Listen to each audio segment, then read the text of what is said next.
अस्सलामुअलैकुम स्टूडेंट। जिस कोर्स को हम डिस्कस करेंगे उसका टाइटल है ऑपरेशंस रिसर्च। अब देखते हैं डेफिनेशंस ऑफ ऑपरेशन रिसर्च। बहुत सारी डेफिनेशंस हैं ऑपरेशन रिसर्च की, जिनमें से एक जो डेफिनेशन है वो है operations research deals with problems concerning the best utilisation of limited resources.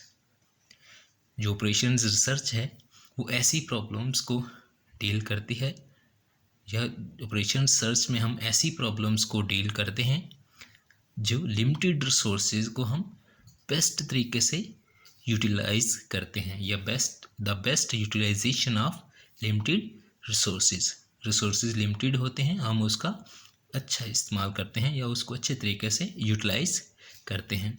History क्या है ऑपरेशन रिसर्च की? ये The subject operations research developed as a result of efforts by scientists from different disciplines. मुख्तलिफ disciplines के scientist की कोशिशों के बाद ये डेवलप हुआ subject for obtaining the best utilisation of limited resources. Limited resources को की बेस्ट यूटिलाइजेशन के कोशिश की है।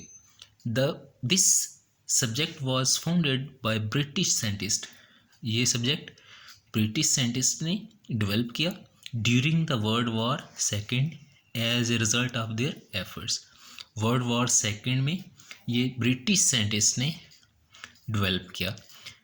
वर्ल्ड वॉर सेकेंड में ब्रिटिश जो थे आर्मी, उनके पास रडार सिस्टम था। रडार्स उन्होंने लिए, उन रडार्स को कि कहाँ कहाँ लगाएं कि कोई दुश्मन का हर जहाज़ को डिटेक्ट किया जा सके। जो रडार थे वो लिमिटेड तादाद में थे और उनको ऐसी ऐसी जगह पे नस्ब करना था जहाँ पे वो दुश्मन के हर जहाज़ को डिटेक्ट कर सके। तो उन्होंने क्या किया कि जो अच्छे अच्छे साइंटिस्ट थे, डिफरेंट डिसिप्लिन्स के साइंटिस्ट को बुलाया और उनको ये टास्क दिया कि इन रडार्स को ऐसी जगह पे नस्ब करें कि दुश्मन का हर जहाज़ को डिटेक्ट किया जा सके। तो उन्होंने ये काम किया और उसके रिज़ल्ट के तौर पे ऑपरेशन रिसर्च डेवलप हुआ ये सब्जेक्ट। अब ऑपरेशन रिसर्च टेक्निक्स क्या हैं? ऑपरेशन रिसर्च टेक्निक्स क्या हैं? Operation research uses any suitable techniques. The common frequently used techniques are linear programming, dynamic programming, integer programming, network scheduling, queuing theory, and inventory models and etc. Operation research techniques क्या हैं? Linear programming, dynamic programming, integer programming, network scheduling, queuing theory and inventory models etcetera. ये सारी की सारी क्या हैं? Operations techniques हैं।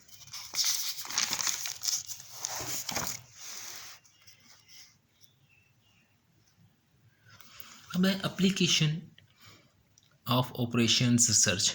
Operation research का यूज़ क्या है? Today almost all field of business and government utilizing the benefits of operation research. आजकल ये बिजनेस में और इसको गवर्नमेंट भी यूटिलाइज कर रही है। कहाँ पे होता है? अकाउंटिंग में। अकाउंटिंग में किस जगह पे हम इसको यूज़ करते हैं? Credit policy analysis, cash flow planning, developing standard cost. उसके बाद हम कंस्ट्रक्शन में इसको इस्तेमाल करते हैं। Project scheduling, determination of proper work force, allocation of resources to project. उसके बाद हम इसको मार्केटिंग में, advertising, budget allocation, product introduction, timing. तो इसको हम बहुत सारी जगहों पे इस्तेमाल करते हैं। ऑपरेशन रिसर्च के बहुत सारी एप्लीकेशंस हैं। उसके बाद हम एक टेक्निक यूज़ करते हैं जो फर्स्ट टेक्निक है हमारी ऑपरेशन सर्च में लीनियर प्रोग्रामिंग। लीनियर प्रोग्रामिंग का क्या मतलब है? लीनियर का क्या मतलब है कि ऐसी इक्वेशंस जिसकी डिग्री 1 हो, इसमें इनक्वालिटीज़ या इक्वेशंस यूज होंगी और उन सब की जो डिग्री होगी वेरिएबल्स की वो 1 होगी और उससे जो बनने वाली लाइन होगी वो स्ट्रेट लाइन बनेगी। इसलिए हम कहते हैं, जैसे हम लीनियर फंक्शन लेते हैं इसी तरह। और प्रोग्रामिंग का मतलब वो कंप्यूटर वाली प्रोग्रामिंग नहीं है कि जो प्रोग्रामिंग हम कंप्यूटर पे करते हैं। यहाँ पे प्रोग्रामिंग के सेंस प्लानिंग के तौर पे, या हम जो मेथड यूज़ करते हैं उसमें जो प्रोसेस यूज़ हो रहा होता है उसके को हम प्रोग्रामिंग के तौर पे लेते हैं। तो लीनियर प्रोग्रामिंग क्या है? Linear programming is special techniques which can be applied to variety of management problems. Linear programming special technique है विच कैन बी अप्लाइड, जिसको हम अप्लाई करते हैं to variety of management problems. Management problems में like advertising, distribution, investment, production. The linear programming method is applicable characterized by the presence of decision variable, the objective function, इसमें decision variable भी हैं, objective function and constraints can be expressed as a linear function of decision variable। इसमें हम mathematical model बनाते हैं जिसमें कोई objective function होता है, जिसमें कंस्ट्रेंट्स होती हैं, जिसमें डिसीजन वेरिएबल होते हैं। अब हम देखते हैं कि मैथमेटिकल मॉडल क्या है, उसमें ऑब्जेक्टिव फंक्शन क्या है, उसमें कंस्ट्रेंट्स क्या है, उसमें डिसीजन वेरिएबल क्या है। Mathematical model,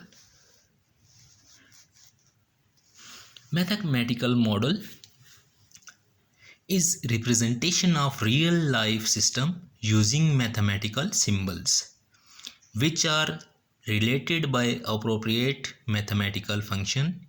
A mathematical model is usually organized as follows। एक मैथमेटिकल मॉडल क्या है? एक ऐसा मैथमेटिकल फंक्शन है जिसको हम क्या करते हैं, रियल लाइफ प्रॉब्लम को एक मैथमेटिकल प्रॉब्लम में कन्वर्ट करते हैं, जिसको हम मैथमेटिकल मॉडल कहते हैं। उस मॉडल को फिर हम क्या करते हैं, सॉल्व करते हैं। अब वो मॉडल कैसा होता है? A mathematical model is usually organised as follow: maximise, minimise objective function. उसमें एक ऑब्जेक्टिव फंक्शन होता है, वो मैक्सिमाइज का भी हो सकता है, वो मिनिमाइज का भी हो सकता है। उसके बाद होता है सब्जेक्ट टू कंस्ट्रेंट्स। कंस्ट्रेंट्स क्या है? कंस्ट्रेंट्स जो हमें कंडीशन गिवन होती हैं, उन कंडीशंस को यूज़ करते हुए हम इनइक्वालिटीज़ बनाते हैं। उन इनइक्वालिटीज़ को हम क्या कहते हैं, कंस्ट्रेंट्स। उन इनइक्वालिटीज़ को हम क्या कहते हैं, कंस्ट्रेंट्स। मिसाल के तौर पे मैक्सिमाइज और मिनिमाइज और ऑब्जेक्टिव फंक्शन को हम जी से डिनोट करते हैं। ऑब्जेक्टिव फंक्शन क्या है? It is a measure of effectiveness of a system. अब ये हमें क्या बताता है? ये मैक्सिमाइज का भी होता है और मिनिमाइज का भी होता है ऑब्जेक्टिव फंक्शन, उसको हम जी से डिनोट करते हैं। अब इसमें जो variable x1, x2 up to so on जो यूज़ हो रहे हैं उनको हम कहते हैं डिसीजन वेरिएबल। ये C1, C2 ये कोफिशिएंट्स हैं। Subject to A1 x1 plus B1 x2 plus up to so on lesser equal भी हो सकती है।